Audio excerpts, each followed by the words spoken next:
Hello everyone, a rare part 2 episode, this time about the best known streets in Paris.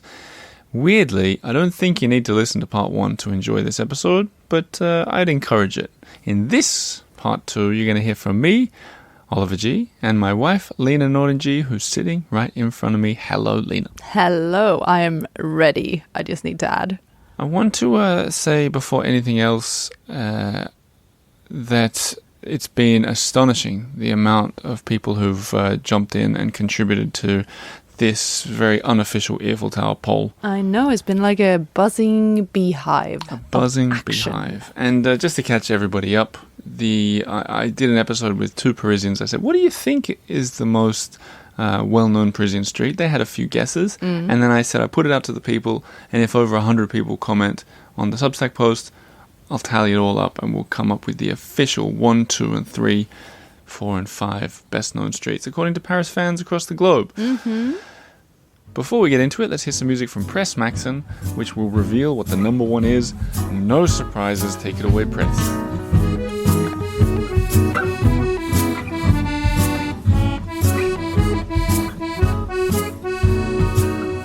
So that song was obviously Champs-Élysées. Yeah, as you said, no surprises. No surprises there. In fact, I went on some AI chat thing. Who doesn't these days? Am I right?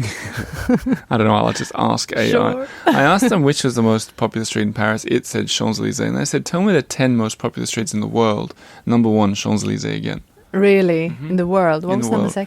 Broadway. Ah, okay. And then you could have guessed all the other ones, pretty much. What I will say, though, the song Champs-Élysées, did you know it's a cover? Is this like trivia night? It could. I think I'm going to add some trivia in. It's okay, a cover. I like it. Huge shout out to Lionel Morton. Editor's note, just jumping in here. It wasn't Lionel Morton who wrote this song. Rather, it was Mike Wilsh and Mike Deegan for the British rock band Jason Crest. Lionel just covered it. So we're talking in the late 60s, 68 now we're at, I think. He wrote a song called Waterloo Road, which I've just listened to, and which is exactly the same as the Champs-Élysées song. I mean, the only difference, besides that one's in English and one's in French... Is it like we're swapping the name of the road and that's kind of it? It goes like this, down Waterloo... I'll do the accent. Down Waterloo Road, do-do-do-do-do. Yeah, I'm not saying that Joe Dassin is a fraud. Why would you? It's a copy-paste job, though. Yeah, okay. I think because if you asked 100 people around the world to tell me what you know about Waterloo Road, I don't know if you'd get much. No, it sounds like some Beatles B-side. That's exactly what it sounds like. A little bit. I translated the Champs-Élysées song into English for everybody at home. I was walking down the avenue with an open heart to the unknown. I wanted to say hello to anyone at all, anyone. And that was you. Champs-Élysées. And I told you... Beware. Yeah, today it doesn't really... And that was you, and I told you anything. On the Champs-Élysées... second little-known fact. I think a lot of people think this song is saying, like, oh, Champs-Élysées. But it's A-U-X. In other words, like, on the. Oh. So even closer to down Waterloo Road, on the Champs-Élysées. Yeah. I thought it was like, oh, that's so nice. I thought the same thing. Okay. In the sun, in the rain, at noon or midnight, you can get anything you want on the Champs-Élysées. So when I say that to you, Champs-Élysées, what do you think? Well, I think, like, duh. Well, paint a picture. There's people who've never walked down there. Okay, the actual road. Yeah, what does it say to you? It just says, like, the system in every big city, there's one street that is exactly like any other big street in any other big city, and that's the one.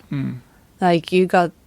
Yeah, it's just the same sort of... Okay, they're fancy shops. It's big and fancy and expensive, but you also got the high streets...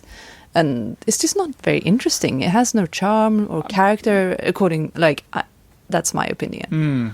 And it's true. I think when I was researching the street, because you take it for granted, there is a lot of grandeur to it when you think it goes from the... Sure, From the Arc de Triomphe down to Concorde, Tour de France. Tour de France ends there, military parades. No, it's grand. Yeah. But... How often do you go there? Not that a couple of times a year, probably. Exactly. Abiola last week said he went there once a year maximum. Yeah. And he was born and Yeah, bred. and it's not because I want to go like shopping on the Champs-Élysées ever. I think I did that the first time I came to Paris as a tourist. But that's not really the done thing. A few other shout-outs about the Champs-Élysées. The name translates to the Elysian Fields from the Greek mythology, of course. Well, it's very grand.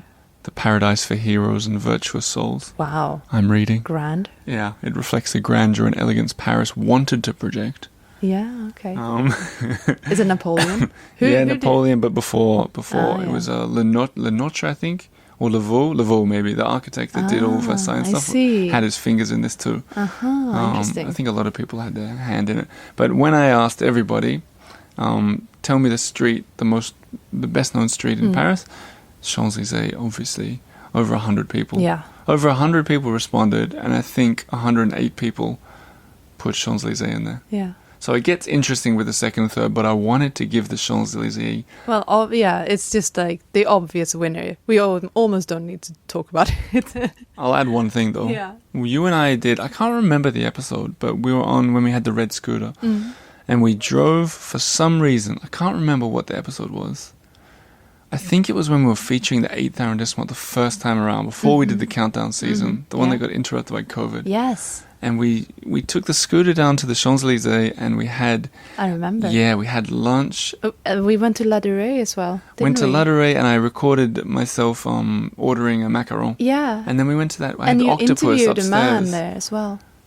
Yeah, that's right. And then I had octopus in some restaurant upstairs somewhere that you'd recommended that had a Jacques Mousse. Yes. Yeah. Yes. It was at a restaurant inside the new Galerie Lafayette on Champs-Élysées, which I have to add, I do quite like. So, I mean, it's not all bad, is it? Well, no, not at all. I brought that... It's quite... I mean, yes. I don't want to be negative. No, but I mean, that's part of it. I think so many people want to go there on their first trip to Paris, which I'll get back to. But also, when we did that episode, that's when the New York Times wrote up, without letting me know, they quoted us talking about the Champs-Élysées in that episode. Yeah, that was which was one of the coolest things to...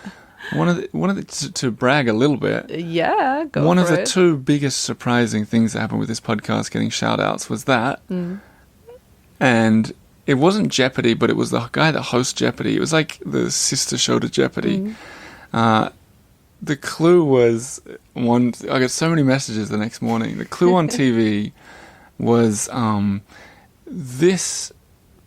the Earful Tower is a popular podcast about which European city. And the guy who's like the most famous quiz answerer, who I don't know either. Yeah, he got it right. Yeah. And I do wonder if he actually knows about the show or if he's just like deducing. Correct is the answer. Deducing. But Champs-Élysées, well done to the Champs-Élysées, but this is where it gets interesting. Yes, let's begin. Number 2, it was so close that it's essentially a tie, but the two... do you want to have a guess? If I were to guess Boulevard Saint-Germain. Bingo. With 61 votes. Boulevard Saint-Germain. I was also going to say Boulevard Saint-Michel or Rivoli. Like, those are my top. Well, there you That's go. a little cluster up there for me. I won't reveal exactly third place yet, but you may have hinted at it. But Boulevard Saint-Germain was a good shout, I think. Okay. It's famous for waiting. I mean, it's got so many people go there. Yeah. Café de Flore. Yeah. Café de Deux Magout is there. And also, I think maybe, I'm not sure if it's, it bears the name of the neighborhood. Yeah. So maybe it's just like, that represents the whole Saint-Germain area. It's like that's the main... reflects that whole area aorta, too. sort of it. Well, I don't know. I think it's the first time someone said aorta on this show. Well, there you go. Congratulations. Thank you. So, I agree with you. Because including third, which we'll get to in a second, the two streets we said, I wouldn't really recommend anyone walks the length of Boulevard Saint-Germain. There are more charming streets, for sure. I think there are about 5,000 streets in Paris.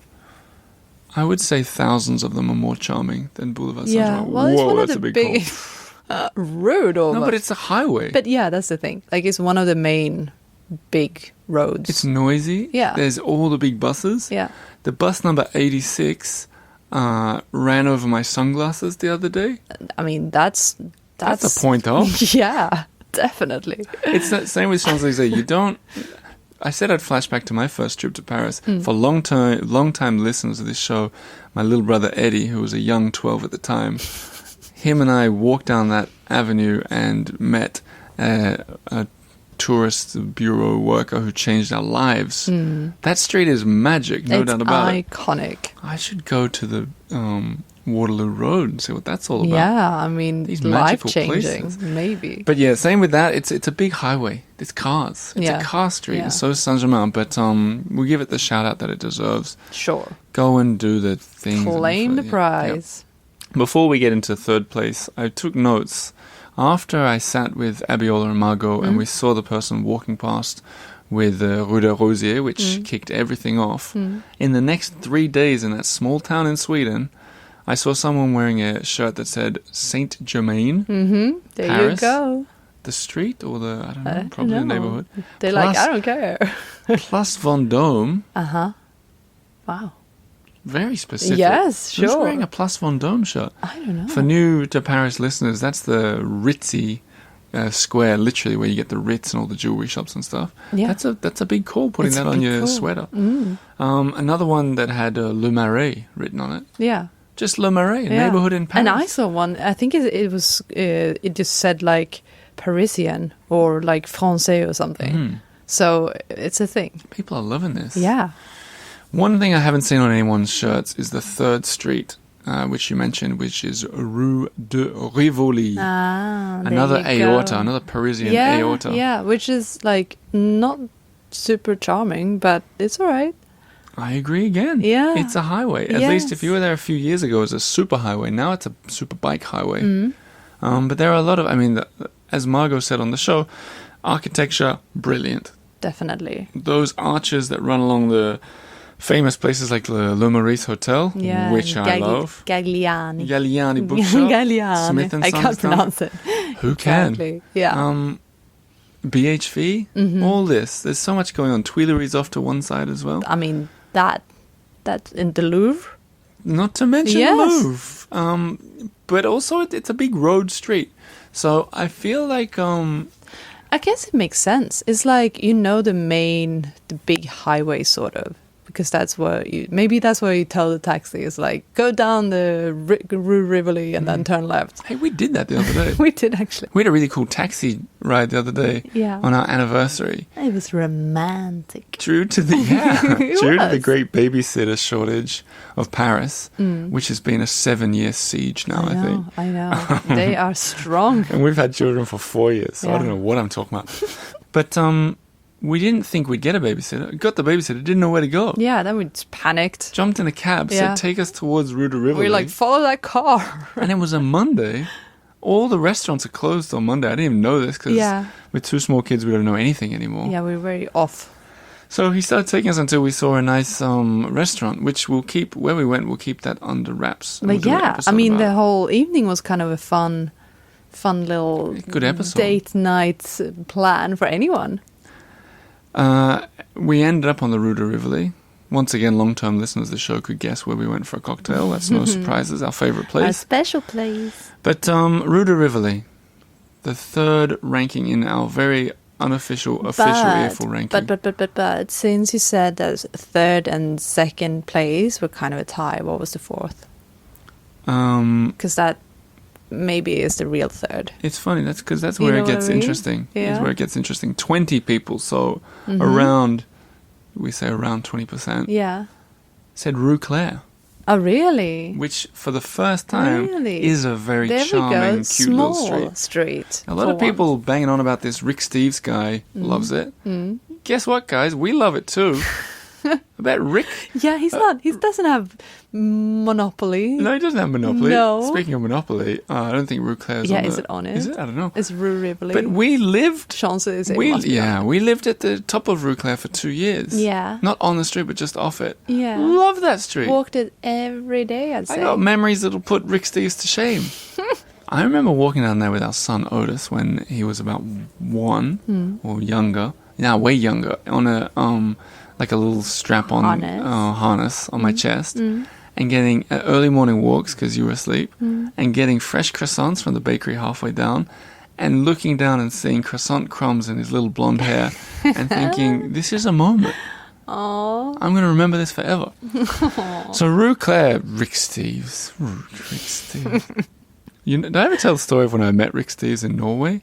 Well, I was with you, so I know. But have I told it on the show? I'm not sure. Well, I'll save that for next time. Sure. Nice guy. It's going to be a good episode next time, I think. Yeah, Saving a lot of stuff.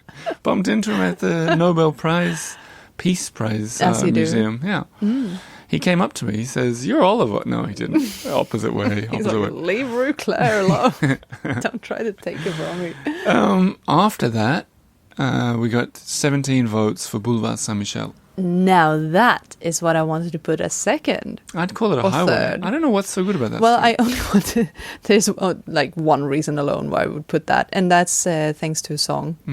Peter Sarsted. Where do you go to, my lovely? Creepy song. It's like, you got a boulevard. No, you got an apartment on Saint-Michel. On the Boulevard And I Saint-Michel. spy on you Yeah. through my looking Yeah, glass. You leave the curtains open late at night. Where do you go to, my lovely? Don't hide from me. Come back to the window, my lovely. Yeah, so that, I don't know how famous that song is, but for some reason we played it a lot. I don't know, it was on repeat on our Spotify or something. Yeah. So yeah, there you go. I mean, it's a nice street to cycle down because it's downhill. It's not great at No, all. it gets you to the Luxembourg Gardens. It's a good pret-a-manger if you want some real French food Sort halfway of. down. It's always, it's a bit dodge. But yeah, Yeah. there you go. Okay, let's find some more cool streets in here. Honourable mentions. Obviously, fewer and fewer people have voted for these, but still a handful. Rue Mouffetard. Yeah. It's. Okay, I don't think yeah. it's that popular, but it's a lovely street. It's nice. That's true. We walk It's nicer than the bigger ones. for sure. But that we'll do another episode about favourite streets soon. I'm going to ask you your favourite street to end the episode, actually. Okay. But Mouffetard, we walk up it on the Latin Quarter walk. The Earful Tower Latin Quarter walk. A bit of news, by the way. Traveller's Choice Award on TripAdvisor for my walking tours I know. for that's 2025. Crazy. Also, Do you get a plaque or something? no, it's not like Can we YouTube. make one? Yeah, we'll make one. I'm just going to make one. It's got, at the time of recording, 157 5-star reviews in a row. I know we'll get a 1-star eventually. Yeah. Let's enjoy it while it Maybe lasts. from me. Yeah, just Just keep you humble. don't give anyone ideas. Some more honourable mentions. So Mouffetard over in the 5th arrondissement. That's a foodie street with links to history. You got old your mate. What's his name? Hemingway? No, yeah, Hemingway was around there. But Is that my mate? your mate who wrote George Orwell. He's your mate, isn't How is he my he? mate? Because I remember you read the book when you were reading Waiter in That's Paris. so funny. And Oh he yeah, lived Down there. and Out. Yeah. Yeah. Honourable shout-outs. I'm just going to reel through a few to finish. Anything that got 1 or 2 votes, I won't even mention. All right. Because people saying the best-known street, if you answer that and you're the only person to answer it, you haven't got your chances finger on the are pulse of the best-known streets. You're wrong. Or you misread the instructions. Sure. Boulevard Haussmann, that's where Printemps and Galerie Lafayette is. Yeah. Shout out to Tom Clark mean- of Khartoum, who's just opened a new Yeah. cafe under the dome. Little whoop whoop for him. Yeah, I've got to go check it out. So, friend of the show, episode 3, that's how far back we go with him. A few quick shout outs to the ones that got a couple of votes. Rue Montague, always a good idea. Rue de l'Université, Yeah. a lot of influences Julia at the end. Child. Julia Child used to Yeah. live there. And Rue des Abbesses jumps in there as well. Rue des Abbesses, one of my favourites up. Oh yeah. Yeah, up that's in a good one. Montmartre. But that leans more into the best street, not the most popular. I'd say so. I'd wear a Rue des Abbesses shirt though, if you make one for me. So what you want for your birthday? Thank you. Listen, let's. This has just been one of those episodes, hasn't it? Is it clear we're on holiday? This is a chatty one. It's a chatty one. It's good for the soul. Yeah. Is it? I want to ask you, how confident are you in these episodes? I want to ask you for your favourite street because I've heard a All right. rumour that it's changed. Yeah, well, I tend to move my cape along the wind, you know? That's a Swedish saying, if I ever. Is it? Yes. Is it actually? Yeah, vända kappan efter vinden. I was Or just coat guessing. even. Like, turn your coat, like, with the wind. Great saying. Yeah, it means, like, that's very Swedish, I suppose. Yeah. I love it. Anyways, Say it again in English. Like, turn the coats along with the wind. Does that make sense? Love it. Yep. Okay. Well, yes. So before, when we lived in the 7th, it was Rue Cler. And then before that, we lived in Montmartre, and it was Rue de Rivoli. And skipped 2 houses back, it was Rue Montague when we lived in the 2nd. I was like, this is it. So the Guys, question is I've hacked becoming, it. what is So the now best? we live in the 12th arrondissement, not too far from, well, it doesn't matter actually what it's far from, but it's my new favorite street is obviously one that's sort of close to us.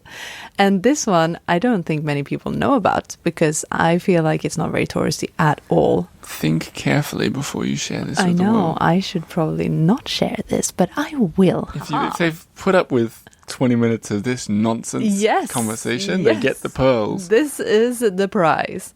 It's called Rue de Prague, and it's in the 12th arrondissement. And it's, I think it's a lovely little street. It's like tree-lined street, so it's beautiful to look at. It's very calm. It's not like a highway at all or like a main, what do you call it? Thoroughfare. Yes, that's the word. But it has a few great small places that I like to go to. May I ask for some specifics? Yeah, so it kind of begins with the viaduct, like the Viaduc des Arts. With the covered, the coulées vertes. Yeah, exactly. What do you call that thing in English? The elevated walkway.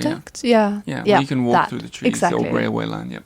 And it begins strongly with a really cool bar that, to be totally transparent, I never actually been to, but it's called Pop-Up and it's We're super too cool. old for these places now. We're just too parenty. Yeah. With young children. You know what? I got a thing that I think I repeat this every time we walk past.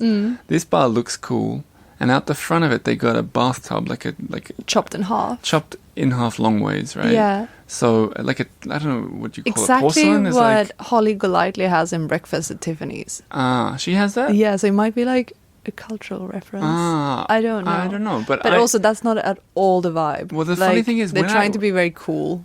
Yeah, with lots of colors. But I know it's cool because a lot of people have mentioned. It is cool, that. yeah. But I have been there before. I've been inside, and then I turned around because I was like, it's too noisy. but back to the bath for a second.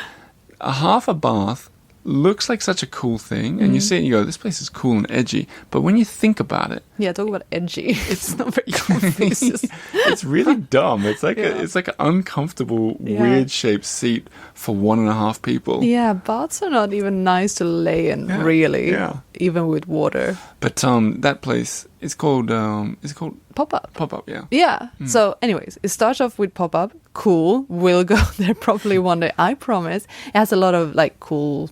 I say cool way too much, but here we go. It's got cool live music. Can I add something to paint the picture? Yeah. The street, it's freshly paved, like redone. So a lot of that area has been redone, so it looks really crisp.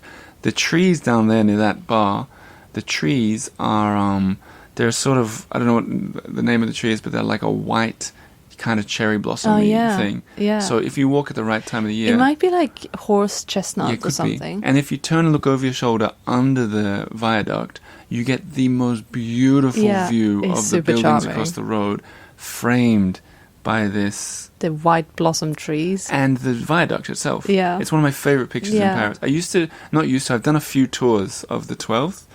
I do them off, like, it's not advertised. People can ask me about it. And I stop people and say, take this picture. It'll be the best picture you take. Anyhow, so you carry along through the trees. Yeah. And then you have a couple of great places. There's one place I'm dying to get to, and it's called Table.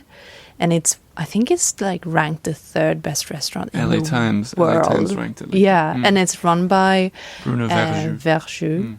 And he looks amazing. And he looks incredible. He looks super cool.